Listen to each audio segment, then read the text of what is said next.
Valentine's day special तुम्हारे ये घुंघराले बाल। मैं भी चलूंगी कल से तुम्हारे साथ हॉस्पिटल। कोरोना की वजह से मरीजों की तादाद कितनी बढ़ रही है। ऐसे में डॉक्टर्स के अलावा नर्सों की भी तो जरूरत है ना। जब कर सकती हूं मरीजों की सेवा तो क्यों बैठूं घर पर। फोन पर कुशल के हेलो कहते ही गौरी बोल उठी, प्लीज गौरी, बात को समझो। तुम्हारी तबीयत ठीक हुए अभी बहुत समय नहीं बीता है, और उससे भी बड़ी बात है कि तुम्हारे पास नर्सिंग की डिग्री भी नहीं है। तुम्हें तो पता है कि डिग्री क्यों नहीं मिली मुझे। फाइनल ईयर के एग्जाम्स ही नहीं दे सकी थी। पढ़ाई तो पूरी कर ही ली थी ना। मैंने अपने साथ, कल से मुझे ले जाना ही पड़ेगा तुम्हें। मुझे पता है गौरी, सब अच्छा बताओ। क्या तुम चाहोगी कि कोई गैरकानूनी काम करे? तुम रोज एक बार फोन पर बात कर लिया करो मुझे, और मैं लगा रहूंगा अपने कर्तव्य पालन में। कुशल के मन की मिठास बातों में घुल रही थी। डियर डॉक्टर साहब, मैं क्या बेवकूफ लगती हूं तुम्हें। आज ही अपने इंस्टीट्यूट में फोन कर नर्स के रूप में काम करने की परमिशन ले ली है मैंने। कॉलेज के मेरे पिछले रिकॉर्ड्स और समय की मांग को देखते हुए वीसी सर की ओर से स्पेशल परमिशन का मेल मिल गया है। मैं उस मेल का प्रिंट दिखाकर काम कर सकती हूं। 3 महीने के लिए वैलिड होगी ये परमिशन, कुछ समझे। खिलखिलाकर हंसते हुए गौरी ने बताया, अरे वाह, ठीक है, कल पिक कर लूंगा। घर से तुम्हें कुशल अभिभूत हो उठा। अगले दिन जाने की तैयारी कर गौरी सोने चली गई, लेकिन नींद तो आंखों के आसपास थी ही नहीं। कुछ था तो यादों का कारवां जिसके साथ चलते चलते गौरी पुराने दिनों में पहुंच गई। यूपी के एक छोटे से कस्बे में कुशल के साथ खेलते कूदते बीता था गौरी का बचपन। परिवार के नाम पर वह और मां 2 लोग ही थे। साल भर की गौरी को अपनी पत्नी के पास छोड़ उसके पिता शहर में नौकरी करने क्या गए कि आज तक नहीं लौटे। कुछ लोगों का कहना था कि उन्होंने दूसरी शादी कर ली। गौरी की मां न तो पढ़ी लिखी थी और न ही उसके पास इतना पैसा था कि घर की गुजर बसर हो पाए। उसका अपना मायका भी प्रदेश के दूसरे छोर पर पहले ही गरीबी की मार झेल रहा था। ऐसे में वह घर पर ही पापड़ और अचार बनाने का काम करने लगी थी। कुशल के पिता आर्थिक रूप से संपन्न थे। निकट के एक गांव में बड़े बड़े खेत और रहने को हवेली नुमा घर भी अपने पिता की व्यस्तता और मां के एक जानलेवा बीमारी का शिकार हो। दुनिया छोड़ देने के बाद कुशल का अकेलापन गौरी की संगति में कम हो गया था। उसे गौरी के सिवाय किसी और का साथ अच्छा भी नहीं लगता था। गौरी को जब वह अपनी सहेलियों के साथ खेलते देखता तो दूर से ही आवाज लगाकर बुला लेता था। गौरी आश्चर्यचकित हो पूछती कि उसने इतनी दूर से इतनी सारी लड़कियों के बीच कैसे पहचान लिया। उसे कुशल हंसते हुए जवाब देता, तुम्हारे घुंघराले बाल इतने सुंदर है कि दूर से ही चमकते हैं गौरी। बस पहचान लेता हूं बालों से तुम्हें। सचमुच गौरी के रेशमी से सुनहरे घुंघराले बाल बहुत सुंदर थे। गौरी और कुशल दोनों ही पढ़ने में अव्वल थे। कुशल को अपनी मां का बीमारी से छिन जाना जब तक पीड़ा दे जाता था। कस्बे में अभी भी कोई बड़ा अस्पताल नहीं था। उसकी इच्छा थी कि वह डॉक्टर बनकर अपने लोगों की सेवा करे। गौरी चाहती थी कि वह भविष्य में कुशल का साथ दे पाए। डॉक्टर बनकर न सही, नर्स बनकर ही। 10वीं कक्षा में अच्छे अंकों से उत्तीर्ण होने के बाद कुशल ने कोचिंग सेंटर जाना शुरू कर दिया था। गौरी जानती थी कि किसी अच्छे सरकारी कॉलेज में जहां फीस कम होगी, नर्सिंग में एडमिशन लेने के लिए उसे भी अपना सारा ध्यान पढ़ने में ही लगाना होगा। खेलना कूदना कम कर इसलिए ही वह पढ़ाई में जुटी रहती। एक दूसरे के उज्जवल भविष्य की कामना करते हुए खूब परिश्रम कर रहे थे वे। रात दिन दोनों की इस मेहनत का सुखद परिणाम भी सामने आया। कुशल को मुंबई के एक मेडिकल कॉलेज ने डॉक्टर बनने का अवसर प्रदान कर दिया। गौरी को कुशल के कॉलेज में प्रवेश तो नहीं मिल सका, लेकिन नर्स बनकर कुशल का साथ निभाने का सपना अवश्य पूरा हो गया। मेरठ के एक इंस्टीट्यूट में नर्सिंग की डिग्री के लिए उसका नाम प्रथम लिस्ट में ही आ गया था। खुशियों को दोनों हाथों से बटोरते हुए वे प्रफुल्लित हुए ही थे कि बिछड़ने का समय भी आ गया। उस दिन गौरी सामान तैयार कर मेरठ जाने को बस स्टैंड पर खड़ी थी। कुशल घर से निकल ही रहा था कि उसके पिता से मिलने कुछ लोग आ गए। पिता के किसी आवश्यक कार्य में व्यस्त होने के कारण कुशल को उनके साथ बैठना पड़ा। उधर गौरी कुशल की प्रतीक्षा करते हुए व्याकुल हो रही थी। बस से उतरकर नीचे आ वह चारों ओर निगाहें दौड़ाती हुई निराशा से घिरने लगी। कस्बे से मेरठ के लिए बसें लगभग 2 घंटे के अंतराल से चलती थी। अगली बस की प्रतीक्षा करती तो मेरठ पहुंचते पहुंचते देर हो जाती। लगता है जाने से पहले कुशल से मिलना नहीं हो सकेगा। एक तो मां से दूर जाने का दुख, उस पर कुशल से भी बिना मिले जाना होगा। क्या मुझे मां से तो हॉस्टल में रहते हुए भी हर महीने मिलने आ सकती हूं, लेकिन कुशल उससे तो पता नहीं। अब कितने दिनों बाद मिलना होगा, वो भी तो अब चला जाएगा बहुत दूर। काश मैं उसकी बात मान लेती। जिद कर रहा था कि अपने पापा से पैसे लेकर मुझे एक मोबाइल दिला दे। मैंने क्यों मना कर दिया, सोचकर गौरी रुआंसी हो गई। कंडक्टर के यात्रियों को पुकारने पर गौरी बस में चढ़ आंखें मूंदकर सीट से सिर टिकाकर बैठ गई। सहसा पीछे से किसी ने उसका कंधा ठपठपाया। हड़बड़ाकर आंखें खोल गौरी ने पीछे मुड़कर देखा तो खुशी से चहक उठी। अरे कुशल, तुम कितनी देर कर दी? कब से बाहर खड़ी इंतजार कर रही थी तुम्हारा। पता है मैं घर से भागता हुआ आ रहा हूं। तुम आज यहां न मिलती तो पीछे पीछे तुम्हारे कॉलेज आ जाता। बिछड़ने से पहले गौरी को हंसते हुए देखना चाहता था। कुशल, सच्ची तुम मेरठ तक आ जाते। वैसे एक बात बताओ, मैं तो बस के अंदर आ चुकी थी। तुम्हें कैसे पता लगा कि मैं इस बस में ही हूं? हो सकता था कि मैं अभी घर से निकली ही ना होती या पहले ही जा चुकी होती। गौरी ने भौहें नचाते हुए पूछा। हाँ, मैंने कैसे पता लगा लिया कि तुम बस में बैठी हो, तो आज तुम्हें फिर से बता देता हूं कि मुझे दूर से ही दिख जाते हैं तुम्हारे ये रेशमी घुंघराले बाल। पता है, आज भी बस की खिड़की से लहराते हुए दिख रहे थे मुझे। अब कभी मत भूलना कि मैं हमेशा तुम्हें दूर से ही इन बालों से पहचान लेता हूं। कुशल ने बात पूरी की ही थी कि ड्राइवर ने बस स्टार्ट कर दी। भारी मन से एक दूसरे से बिछड़ते हुए दोनों का चेहरा निस्तेज हो गया था।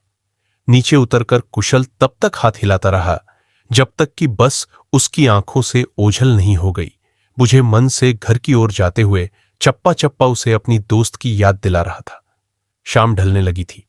मन की तरह ही आसपास अंधेरा घिर आया। भारी कदमों से चलते हुए घर पहुंच वह आज गौरी को याद करते हुए महसूस कर रहा था कि मन एक रेशमी सी डोर में बंधा, जैसे उड़कर गौरी के पास चले जाना चाहता है। यह खिंचाव महज दोस्ती तो नहीं, कुछ और है, पर क्या नाम दे इसे। इसी उधेड़बुन में उलझते हुए वह अपने जाने की तैयारी करने लगा। कुछ दिनों बाद वह भी अपने पिता और गांव से दूर मुंबई चला गया। वहां पहुंचकर कुशल को लगा जैसे किसी और ही लोक में आ गया है। क्या गौरी भी मुझे ऐसे ही याद कर रही होगी, अक्सर वह सोचता। उधर गौरी को भी मेरठ का माहौल कस्बे से बहुत अलग लग रहा था। कदमकदम पर उसे कुशल के साथ की कमी महसूस होती। कुशल का हाथ थामने की ख्वाहिश बढ़ने के साथ ही उसे बेहद करीब से महसूस करने की तमन्ना भी अब सिर उठाने लगी थी। छुट्टियों में गौरी तो अक्सर मां के पास चली आती थी, लेकिन कुशल के लिए यह संभव नहीं हो पाता था। गौरी से उसकी मुलाकात बहुत दिन बीत जाने पर तब हो सकी जब वह पहला सेमेस्टर पूरा होने पर घर आया। दोनों मिले तो खुशियां जैसे पंख लगाकर उड़ान भरने लगी। पूरा दिन अपनी नई दुनिया की बातें करते करते बीत जाता था। एक दिन कुशल के घर बैठे हुए दोनों एक दूसरे को कॉलेज, वहां की कैंटीन, हॉस्टल, मित्रों आदि के विषय में बता रहे थे कि कुशल अचानक बोल उठा। गौरी, दिन तो वहां पढ़ते पढ़ाते बीत जाता है, लेकिन रात होने पर मुझे यहां की बहुत याद आती है, और सबसे ज्यादा तुम्हारी अंतिम वाक्य कुशल के मुंह से न चाहते हुए भी निकल गया। गौरी का दिल इतनी तेजी से धड़क उठा जैसे निकलकर बाहर ही आ जाएगा। मैं तो नई सहेलियों से तुम्हारी ही बातें करती हूं। कभी कभी वे कह देती हैं कि इतना याद कर रही हो तो उसके पास ही चली जाओ, और मैं बस हंस देती हूं। लाज से भरी गौरी की नम आंखों ने चुगली कर ही दी कि उसके मन में भी प्रेम कर दरिया बह रहा है। गौरी, मैंने एयरपोर्ट से आते समय एक मोबाइल खरीदा था। मुंबई वापस लौटने से पहले उसमें अपना नंबर सेव कर दूंगा। तुमसे बात कर लिया करूंगा तो शायद चैन आ जाए। मुझे मोबाइल से बातें कर एक दूसरे से जुड़े रहने की चाह में एक बार फिर दूर हो गए। दोनों गौरी ने कुशल से मोबाइल पर कुछ दिन ही बात की थी। सोच रही थी कि अगली बार जब घर जाएगी तो किसी पड़ोसी का नंबर ले आएगी और कभी कभी मां से बात कर लिया करेगी।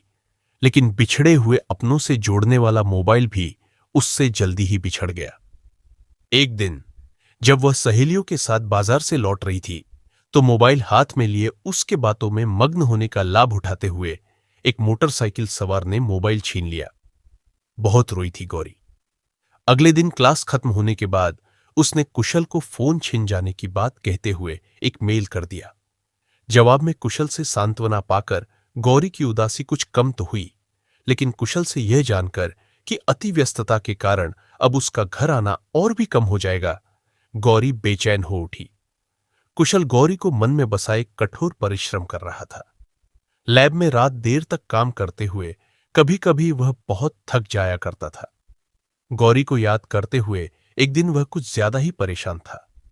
कुछ दिनों पहले गौरी का एक मेल आया था जिसमें उसने अपनी तबीयत ठीक न होने की बात लिखी थी। उसके बाद कुशल ने 2 से 3 मेल किए, लेकिन किसी का उत्तर नहीं मिला। शायद कॉलेज में कंप्यूटर के पर्सनल यूज पर रोक लगा दी गई हो, सोचकर वह स्वयं को बहला रहा था। सहसा कमरे की घंटी बजी। चपरासी कमरे में आया और रजिस्टर पर हस्ताक्षर ले एक ऑर्डर की कॉपी उसे थमा दी। ऑर्डर पढ़ते ही कुशल की सारी थकान उड़न छू हो गई। संदेश था कि अगले सप्ताह उसे डॉक्टरों के एक दल के साथ दिल्ली भेजा जा रहा है। वहां के एक कैंसर हॉस्पिटल में मरीजों की स्थिति देखकर विशेष रिपोर्ट तैयार करने का काम सौंपा गया था। दिल्ली से कुछ घंटों में मेरठ और फिर वहां से गौरी के कॉलेज दिल्ली पहुंच तो जाऊं, फिर उसे जबरदस्त सरप्राइज दूंगा। सोचकर कुशल का मन बल्लियों उछलने लगा। निश्चित दिन उत्साहित हो वह टीम के साथ निकल पड़ा। रात के 2 बजे सब दिल्ली पहुंचे। कुछ घंटे आराम करने के बाद सभी सुबह अस्पताल के लिए चल दिए। वहां टीम के एक डॉक्टर से बात करते हुए कुशल ने वार्ड में प्रवेश किया तो लगा कि उसके पैर जैसे वहीं जम गए हों। हिम्मत जुटाकर वह बेड के पास पहुंचा। गौरी, तुम यहां कैसे? क्या कब हुआ? यह कुशल कुछ समझ ही नहीं पा रहा था। गौरी ने कुशल का हाथ कसकर पकड़ लिया। पहले बताओ, तुम यहां कैसे? मुझे तो केस स्टडी के लिए टीम के साथ भेजा गया है। तुम्हारा मेल ही नहीं मिला था। परेशान तो था मैं, लेकिन तुम्हारे साथ ऐसा हुआ मुझे पता भी नहीं लगा। कुशल भर्राए गले से बोला। मैं एग्जाम्स की तैयारी कर रही थी कि एक दिन अचानक चक्कर आ गया, फिर बहुत थकान लगने लगी। मैंने सोचा कि पढ़ाई के प्रेशर से हो रहा है ऐसा, पर जब हालत ज्यादा खराब होने लगी तो हमारी मैम को कुछ शंका हुई। अस्पताल में दिखाया गया, टेस्ट हुए और पता लगा कि मुझे ब्लड कैंसर है। यह तो अच्छा है कि अभी पहली स्टेज पर है। टीचर ध्यान न देती तो जाने क्या होता। मां जानती है इस बारे में नहीं पता लगेगा तो तड़प उठेंगी वे, तो मुझे देखने भी नहीं आ सकती। यहां बोलते बोलते गला रुंध गया गौरी का। तुम चिंता मत करो, मैं आ गया हूं ना अब। कुछ करता हूं प्यार से उसके गालों को थपथपाता हुआ कुशल बोला। मरीजों को देखने के बाद जब सभी डॉक्टर एकत्र हुए तो दल के सबसे सीनियर डॉक्टर से कुशल ने गौरी के विषय में बात की। उन्होंने कुशल को मुंबई के एक विशेष हॉस्पिटल में जाने की सलाह दी और बताया कि वहां पर ऐसे बहुत से मरीज ठीक हो चुके हैं। कुशल ने गौरी को अपने साथ मुंबई ले जाने का निश्चय किया। अपने घर फोन कर उसने पिता को सारी स्थिति से अवगत करा दिया। गौरी की मां को अपने घर बुलवाकर कुशल के पिता ने गौरी और मां की बात करवा दी। गौरी की बीमारी के विषय में उसकी मां को कुछ न बताकर कहा गया कि एक ट्रेनिंग के सिलसिले में गौरी को मुंबई जाना पड़ेगा, लेकिन चिंता की बात नहीं है क्योंकि कुशल उसके साथ होगा। कुछ दिनों बाद दोनों मुंबई के लिए रवाना हो गए। इलाज शुरू हुआ और गौरी पर उसका असर जल्द ही दिखने लगा। अपनी पढ़ाई के साथ साथ कुशल गौरी का भी पूरा ध्यान रखता था। कीमोथेरेपी के लिए गौरी को जब अंदर ले जाया जाता तो वह बाहर बैठकर इंतजार करता रहता। गौरी को अस्पताल में टाइम से दवाइयां दी गई या नहीं, गौरी ने ठीक से कुछ खाया या नहीं, इन सब बातों का भी ध्यान रखता था वह। थोड़े थोड़े दिनों बाद बीमारी का बढ़ना या रुकना देखने के लिए टेस्ट होते तो कुशल पूरी स्थिति अच्छी तरह समझता। लगभग 6 से 7 महीने बाद गौरी की हालत में काफी सुधार आ गया। अब उसे केवल कुछ दवाइयां ही लेने की आवश्यकता थी। गौरी को अस्पताल से छुट्टी मिल गई। कुशल गौरी को साथ लेकर घर छोड़ने आया तो मां को उसने एक एक घटना विस्तार से बताई। उन्हें किसी प्रकार की चिंता न करने को कहा। अपने पिता से लेकर उनको कुछ रुपए भी दे दिए। जाने से पहले गौरी को हिदायत देकर गया कि दवाई के साथ साथ खाने पीने में भी कोई कमी नहीं होनी चाहिए। इधर गौरी का स्वास्थ्य सुधरने लगा था। उधर अपनी डिग्री पूरी कर कुछ समय बाद कुशल भी लौट आया। वापस आकर कुशल ने कस्बे से कुछ दूर स्थित एक हॉस्पिटल में कार्य करना शुरू कर दिया। उसका लक्ष्य अपने कस्बे के लोगों की सेवा करना था। इसके लिए पुरानी पुश्तैनी हवेली तुड़वाकर अस्पताल बनवाने पर विचार हो रहा था। गौरी अपनी अधूरी डिग्री जल्द ही पूरी करने को बेताब थी, लेकिन कुशल ने एक डॉक्टर के दृष्टिकोण से उसे कुछ दिन और रुक जाने की सलाह दी। गौरी को भी कभी कभी कमजोरी सी महसूस होती, इसलिए मन मारकर प्रतीक्षा करने के सिवाय कोई रास्ता भी नहीं दिखाई देता था। आज जब कोरोना महामारी का तांडव चारों ओर फैला है, ऐसे समय में अपनी सेवाएं देने से गौरी स्वयं को रोक नहीं सकी। अगले दिन से वह अपने काम में पूरे मन से लग गई। कुशल उसकी इस लगन को देख जैसे उस पर न्योछावर हुआ जा रहा था। लगातार बढ़ते रोगियों की देखभाल करते हुए उन दोनों को अन्य डॉक्टर व नर्सों की तरह ही खाने पीने का समय नहीं मिल पाता था। एक दिन थकेमांदे जब दोनों कैंटीन में चाय पी रहे थे तो कुशल मुस्कुराते हुए बोला, गौरी, तुमने तो अपनी मनपसंद ड्रेस पहन ही ली, ये नर्स की यूनिफॉर्म, लेकिन मेरी मनपसंद ड्रेस कब पहनोगी? अब मैं देखना चाहता हूं तुम्हें। लाल जोड़े में गौरी सिर झुकाकर निराश स्वर में बोली, क्या रखा है कुशल? अब इस गौरी में झड़ गए घुंघराले बाल कीमोथेरेपी से बहुत अच्छे लगते थे ना तुम्हें? वो मेरे घुंघराले बालों को देखकर तुम मुझे दूर से ही पहचान लेते थे। अब कहां रही है गौरी, तुम्हारी वो घुंघराले बालों वाली लड़की? कुशल प्यार से उसकी ओर देखते हुए बोला, गौरी, तुम अपने को नहीं जानती। शायद मुझे गर्व है तुम पर, जो दिन रात लोगों की सेवा में लगी हो। अपनी बीमारी से हुई कमजोरी की हालत में भी तुमने मेरा साथ देने के लिए काम करने की परमिशन ली। बहुत प्यारा है तुम्हारा यह रूप, इसलिए ही तो घुंघराले बालों से कहीं ज्यादा कीमती है वह हैजमेट सूट जो तुम कोरोना मरीजों की सेवा करते हुए पहनती हो। अब जिस गौरी को मैं जानता हूं उसमें इतनी खूबियां हैं कि दूर से क्या उसे आंखें बंद करके भी पहचान सकता हूं। आज मेरे प्यार की जीत हुई है, कोरोना को अब हारना ही होगा, फिर हमेशा के लिए कुशल की हो जाएगी। घुंघराले बालों वाली लड़की कुशल के प्यार को पाकर गौर अभिभूत हो उठी। दोनों प्रेम मन में संजोए इस महामारी से लड़ने के लिए कैंटीन से निकल वार्ड की ओर चल दिए।